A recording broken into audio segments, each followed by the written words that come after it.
Sarah Martinez had dreamed of becoming a Navy SEAL since she was 12 years old. Growing up in a small town in Texas, she watched military documentaries late into the night, studying every detail about the elite Special Operations Force. Her bedroom walls were covered with pictures of naval ships, submarines, and combat gear.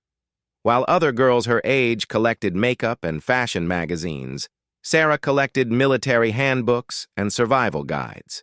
Her father, a retired Marine, initially laughed when she told him about her dream. "Sweetheart, SEALs are the toughest warriors in the world. The training breaks grown men who've been preparing their whole lives," he said, not to discourage her, but to help her understand the reality.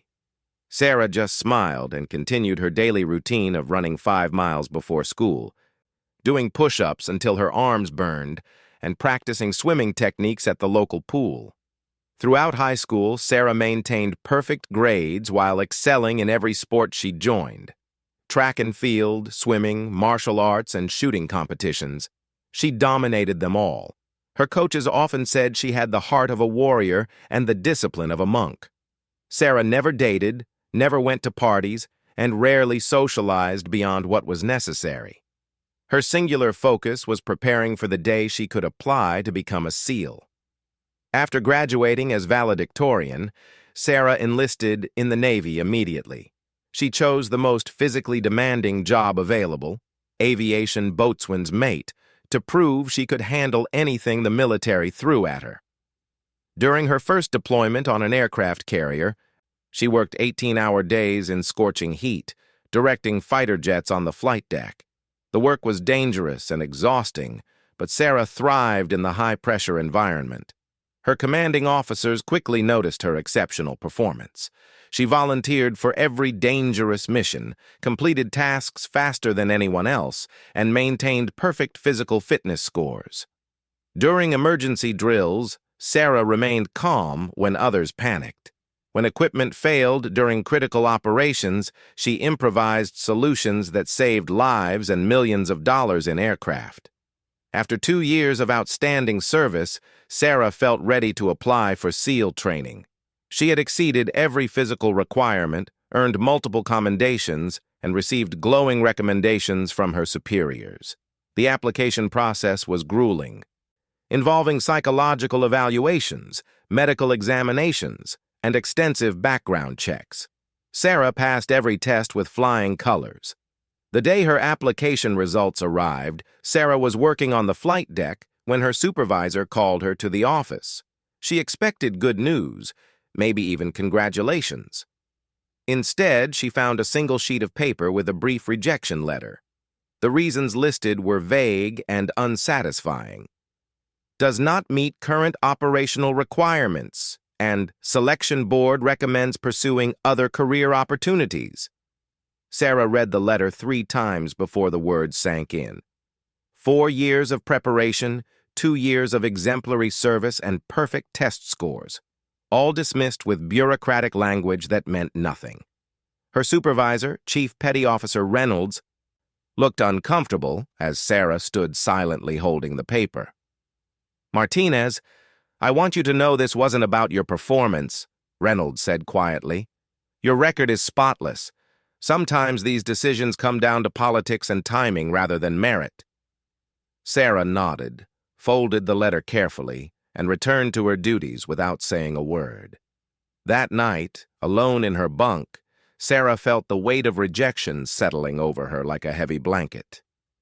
She had sacrificed everything for this dream: friendships, relationships, normal experiences that other young women her age enjoyed.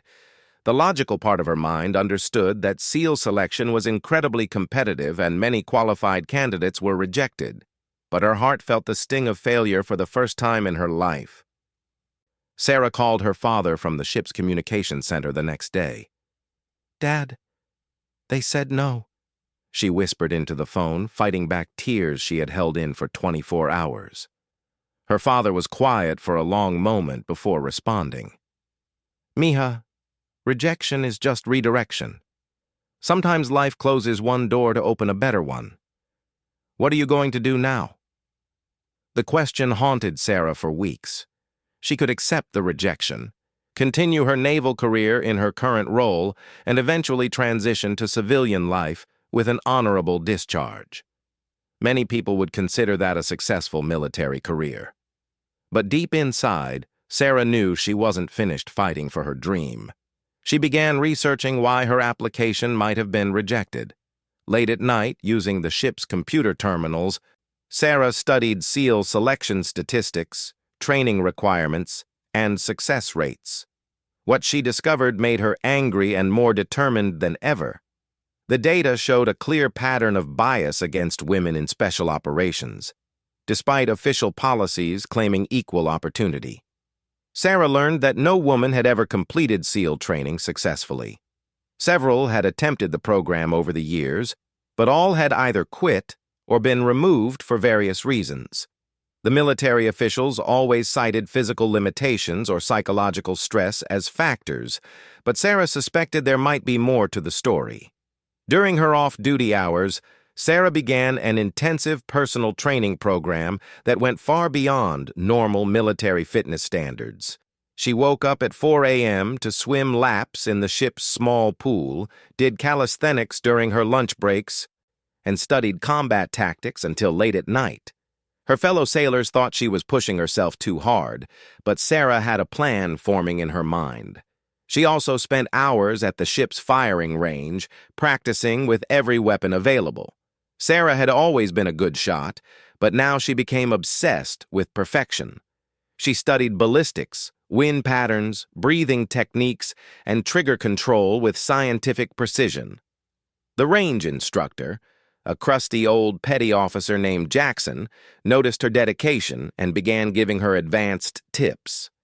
"Martinez, you've got natural talent, but talent without purpose is just showing off," Jackson told her one afternoon after she had fired perfect scores for 3 consecutive days. "What are you training for?" Sarah looked at him seriously and said, "I'm training to prove something that nobody believes is possible."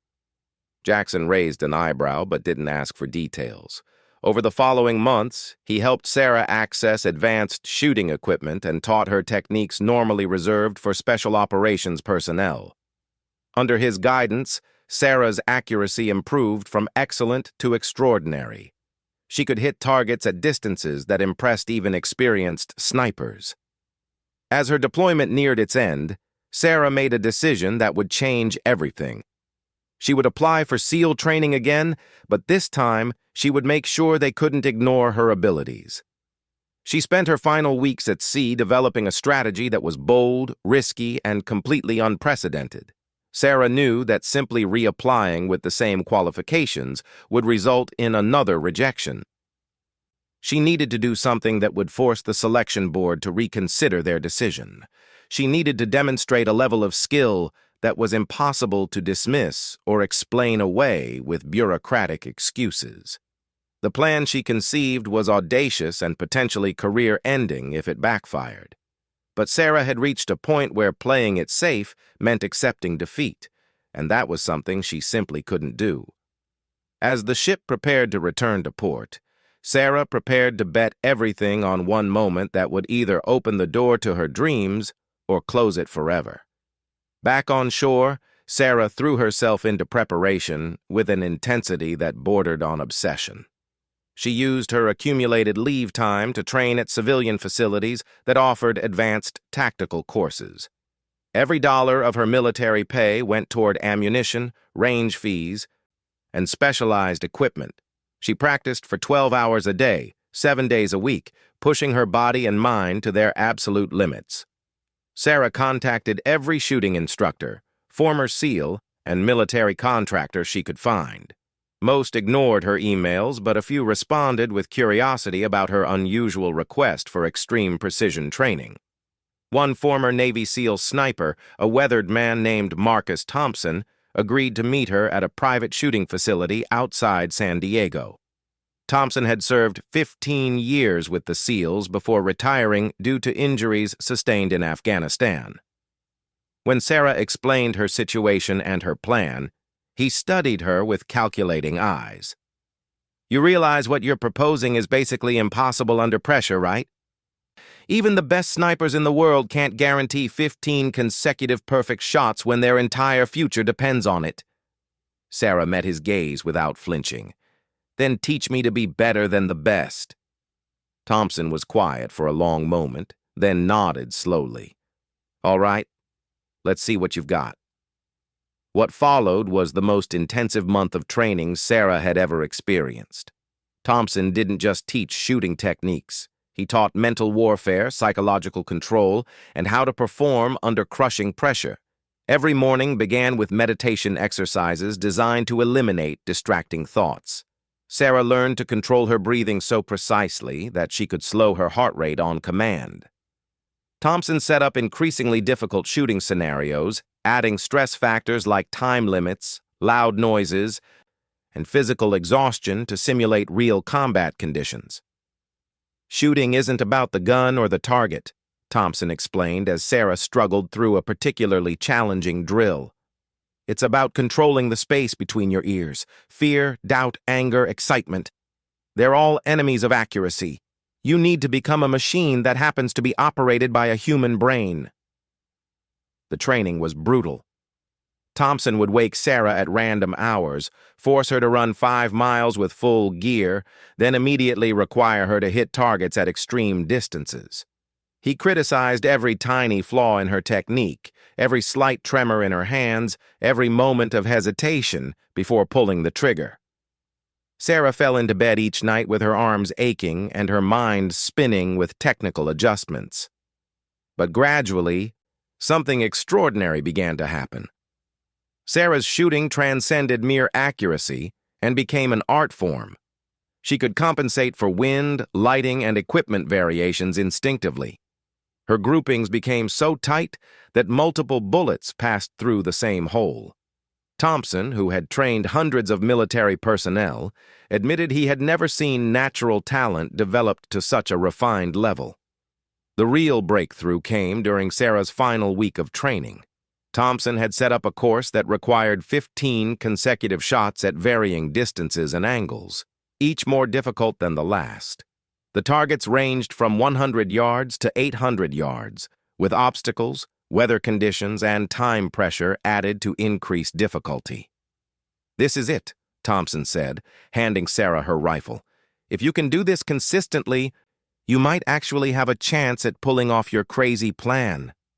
If you can't, we'll know you're not ready." Sarah took her position, controlled her breathing, and began the sequence. The first 5 shots were at medium range with mild wind, all perfect center hits. Shots 6 through 10 required rapid position changes and longer distances. Again, flawless execution. The final 5 shots were the killers. An 800-yard target in crosswinds, a moving target at 400 yards, 3 quick shots at different elevations, and finally a tiny target at 600 yards in fading light. Sarah's world narrowed to the rifle scope, her breathing, and the subtle pressure of the trigger against her finger. Each shot felt inevitable, as if the bullet was simply following a path that already existed.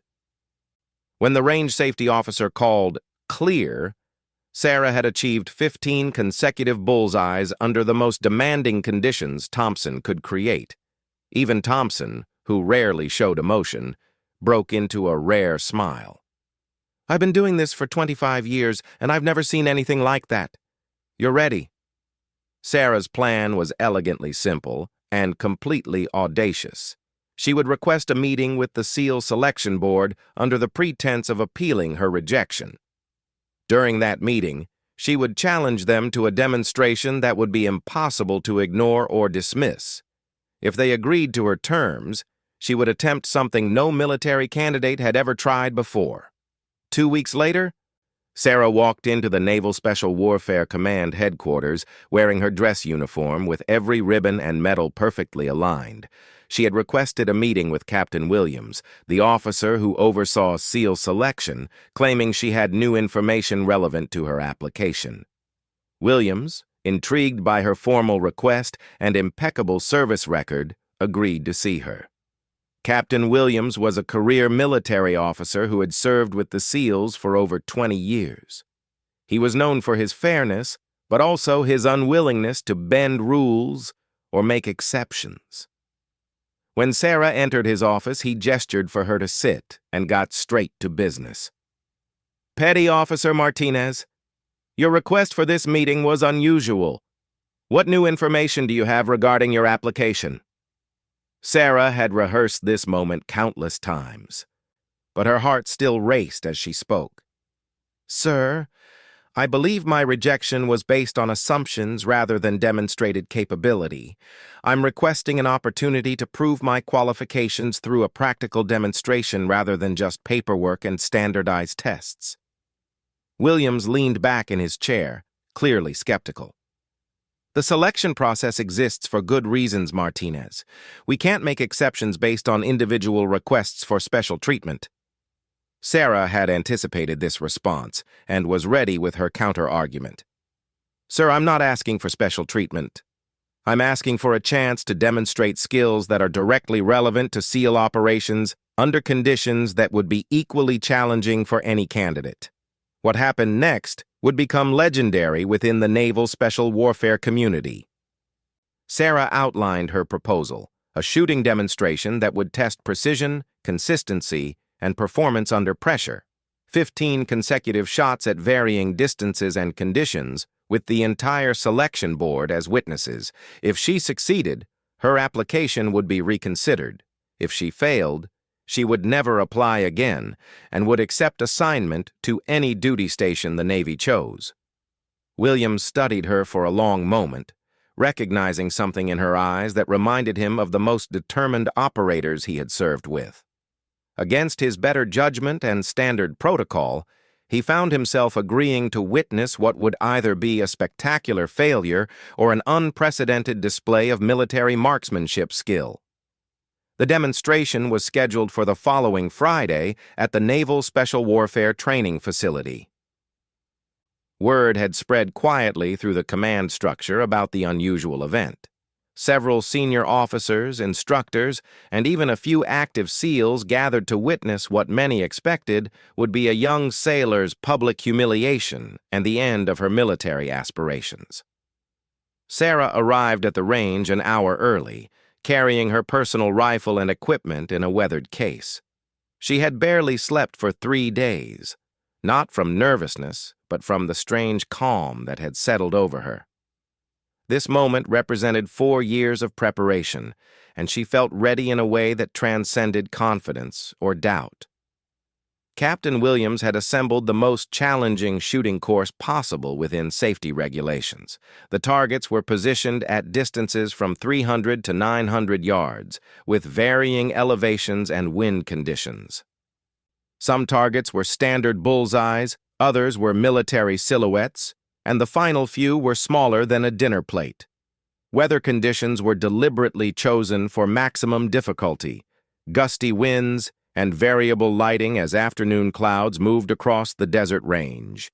The audience gathered in the observation area included Captain Williams, 3 members of the SEAL Selection Board, 2 Master Chiefs from the Training Command, and Marcus Thompson, who had received special permission to attend as Sarah's advisor. The atmosphere was tense with skepticism and curiosity. Most of the observers had never seen a female sailor even attempt such a demonstration, let alone one claiming she could achieve perfect accuracy under these conditions. Sarah methodically checked her equipment, adjusting her scope and testing her rifle's balance. She had painted 15 small marks on her rifle stock, 1 for each planned shot, as a reminder of her goal. The range safety officer reviewed the course requirements and confirmed that each shot would be evaluated by multiple spotters using high-powered optics. "Petty Officer Martinez," Captain Williams announced formally, "you have requested this demonstration as evidence of your qualification for SEAL training consideration. You have claimed you can achieve 15 consecutive bullseyes under combat representative conditions. The course is set. The observers are ready. Do you wish to proceed?" Sarah took her position at the firing line and looked down the range at the distant targets. Everything she had worked for, dreamed about, and sacrificed for came down to the next 15 minutes. She closed her eyes briefly. centering herself using the meditation techniques Thompson had drilled into her, then opened them with laser focus. "I'm ready, sir," she announced, her voice steady and clear. The first target was at 300 yards, a warm-up by her standards, but still requiring perfect technique. Sarah settled into her shooting position, controlled her breathing, and squeezed the trigger with smooth, deliberate pressure. The rifle fired with a sharp crack that echoed across the desert. "Bullseye!" called the spotter immediately. "One down, 14 to go." Sarah adjusted her position for the second target at 450 yards. This one partially obscured by a wall that required precise angle calculation. Again, her shot found the exact center of the target. The observers began to take notice as the second bullseye was confirmed.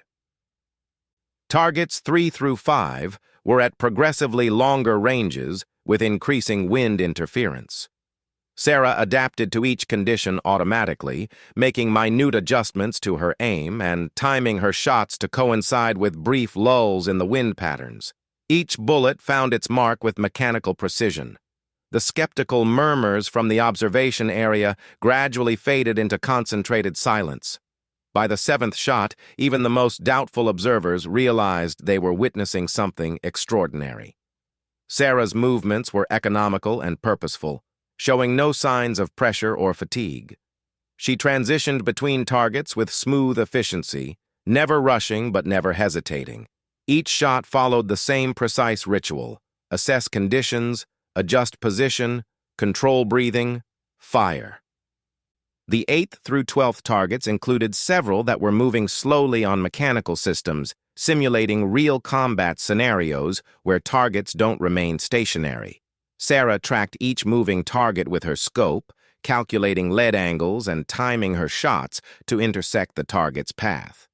The complexity of these shots impressed even the veteran SEAL instructors, who had rarely seen such advanced techniques executed flawlessly under observation. As Sarah prepared for the 13th shot, the longest range target at 900 yards in increasingly difficult wind conditions, Captain Williams found himself rooting for her success despite his initial skepticism. The young sailor had demonstrated skills that exceeded those of many experienced snipers in his command. Her technique was flawless, her composure absolute, and her results spoke for themselves. The 13th shot required a full minute of careful observation as Sarah studied wind patterns and atmospheric conditions. When she finally fired, the bullet's flight time seemed endless before the spotter confirmed another perfect hit. 14 consecutive bullseyes with one shot remaining. The final target was small, distant, and positioned to require Sarah to shoot from an awkward angle that tested her physical endurance as well as her accuracy. As she settled into position for the last shot, the entire range fell completely silent. Even the wind seemed to pause as if nature itself was holding its breath. Sarah's final shot was the most deliberate of all. She took extra time to verify every aspect of her setup, knowing that 15 perfect shots meant success, while 14 meant failure, regardless of how impressive the performance had been. When she pulled the trigger for the 15th time, she knew even before the spotter's call that the bullet had found its target. "Bullseye! 15 consecutive bullseyes confirmed!" The announcement was met with spontaneous applause from observers who had begun the day expecting to witness a failure and instead had seen a demonstration of marksmanship that would be discussed for years throughout the naval special warfare community. Captain Williams approached Sarah as she secured her rifle. "Petty Officer Martinez, in 25 years of military service, I have never seen a more impressive demonstration of shooting skill and mental toughness. Your application for SEAL training will be reconsidered immediately, and I will personally recommend your acceptance to the program." 3 weeks later, Sarah received her acceptance letter to SEAL training. She would face months of grueling physical and mental challenges that would test every limit of human endurance. Many obstacles still lay ahead, and success was far from guaranteed.